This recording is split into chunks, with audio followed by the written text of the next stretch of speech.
2020년에 일본에서는 이런 일이 있었습니다. 도쿄도지사 선거에 나왔던 니시모토 마코토 후보가 풍속 영업법을 완화하겠다. 우리 항상 풍기문란할 때 나오는 그 풍이잖아요. 클럽 그거 왜 밤에만 해야 됩니까? 24시간 영업하는 클럽 제가 시원하게 만들겠습니다. 같은 선거에 나왔던 고토 데루키 후보, 이 사람은 어떤 얘기를 하느냐.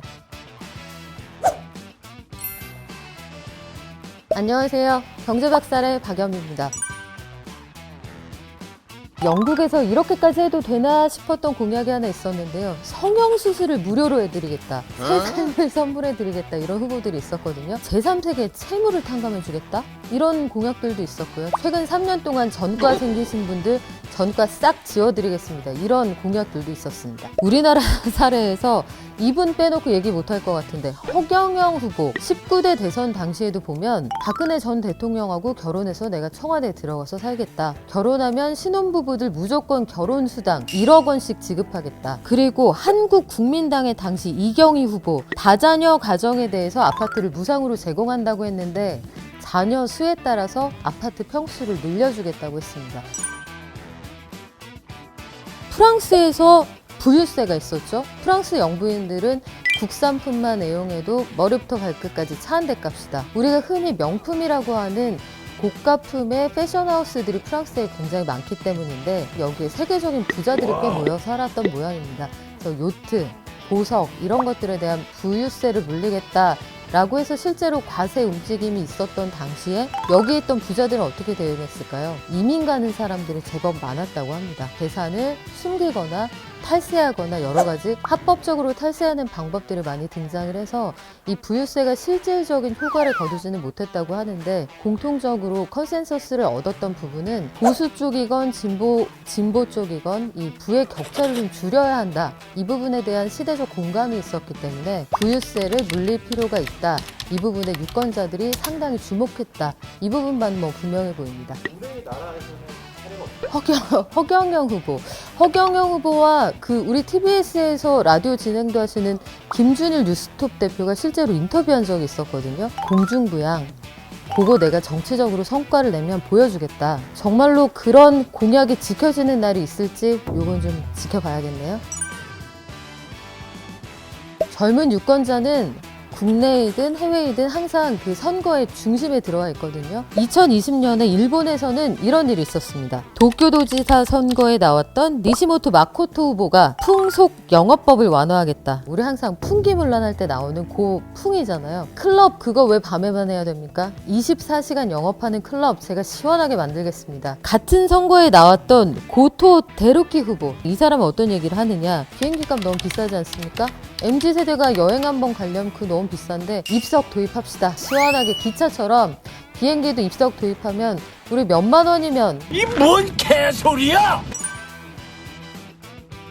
황당한 공약 아래 깔려있는 건 재무제표, 장부에 대한 계산이 없다는 점이에요. 안 될 줄 알고 실현 가능성이 적지만 SNS에서 한번 웃고 마는 그런 공약들이 제법 많은데 그런데 결혼하는 사람들에게 다 1억 원씩 준다.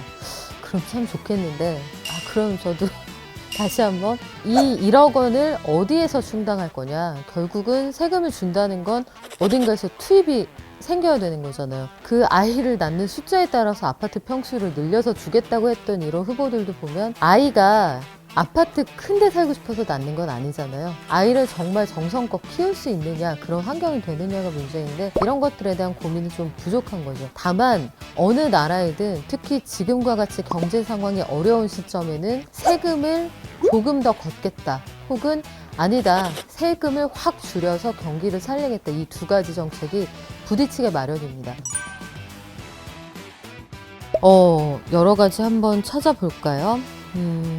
이런 것들은 그러니까 민주주의의 근간을 흔든다고 했던 공약이지만 실제로 유권자들의 정서가 어느 정도 반영되어 있는지 보여줬던 그런 공약은 있다고 보거든요. 예컨대 17대 대선에서 정당에 대한 국고보조금을 폐지하자. 정당에 대한 국고보조금을 폐지할 경우에는 돈 없는 사람은 선거에 못 나갑니다. 그러면 좋은 정책을 가지고 있고 돈 없어서 선거에 못 나간다면 부자들만의 선거판이 될 거 아니에요. 실현 가능성은 높지 않지만 국고 보조금이 대체 어떻게 쓰이는지 알뜰하게 쓰이는지, 그리고 선거에서 어느 정도 선거로 장사한다 이런 얘기가 나올 정도의 정당들도 사실은 있었기 때문에 이 부분은 제대로 들여다보자는 의미로 저는 해석했거든요. 16대 대선, 이분 불심으로 대동단 거 아마 기억하실 겁니다. 조세 정책 개선을 통해서 비닉빈 부익부를 완화하겠다.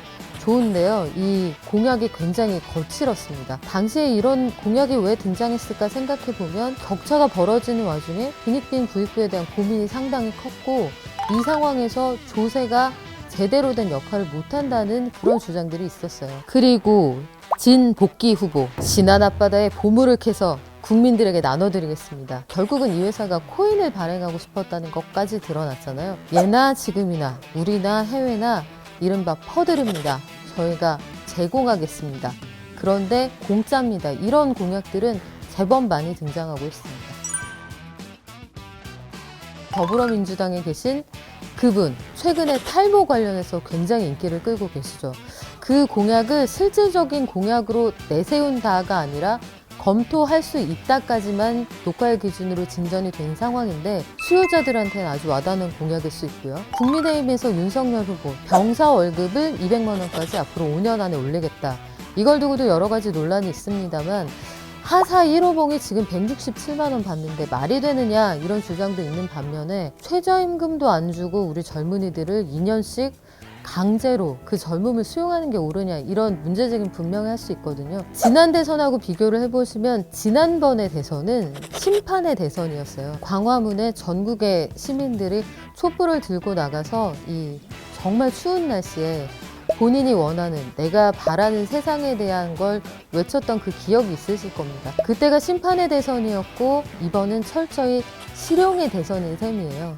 그리고 메가 트렌드라고 할까요? 공정이니 아니면 경제 발전이니 이런 것들이 시대를 관통한다기보다는 아주 현실적으로 작지만 확실한 것들을 주는 그런 정권이 누구인지 유권자들이 그쪽에 관심을 가지고 있는 독특한 대선입니다.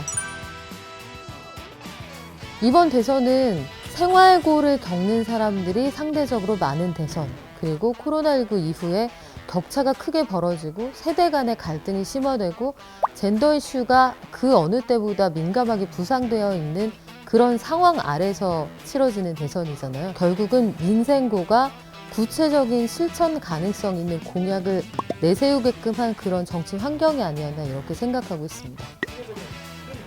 전 세계적으로 마찬가지죠. 지금 미국도 마찬가지고 각 정치권에서 현실적으로 뭘 해줄 수 있는지를 제시하는 그런 정당, 그런 정치인에게 사람들이 열광하고 있거든요.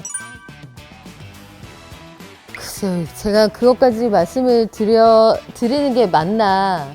MZ세대한테 여러 가지 소구할 수 있는 그 공약들을 많이 제시를 하잖아요. 그런데 이게 지속 가능한가는 좀 보셔야 될 것 같아요. 지금은 제시할 수 있죠. 근데 이걸 감당할 수 있느냐. 구체적으로 병사 월급이 200만 원이 되었을 때 하사부터 위관급 이상의 간부들 월급은 어떻게 올려줄 수 있는지 이런 것들에 대한 중장기적인 계획이 분명히 필요할 거고요. 현재의 군 병력을 유지하면서 이렇게 임금을 줄 수 있느냐. 여기에 대한 질문에 답할 필요가 분명히 있을 거고요. 이게 시대가 아마 물어보는 질문이 아닐까 싶어요. 마찬가지로 탈모 공약 같은 것들도 실제로 탈모 인구가 얼마나 되는 건지, 그렇게 공약을 해서 건강보험이 지원을 했을 때 얼마나 많은 사람들이 추가 수요자로 늘어나게 될 건지 이런 것들에 대한 담론이 필요하거든요. 지금은 아주 와닿는 이야기이지만 구체적으로 가능한지 이건 좀 따져보실 필요가 있을 것 같습니다. 그 전에는 시대로 관통하는 거대 담론이 있었습니다. 이번 대선은 한마디로 생각하면 먹고 사는 문제에 대한 답을 내놓으라는 유권자들에 대한 해답인 것 같아요. 그래서 계산기 두드려 보고 그러고 내놓는 공약인지 그거 한번 따져봅시다.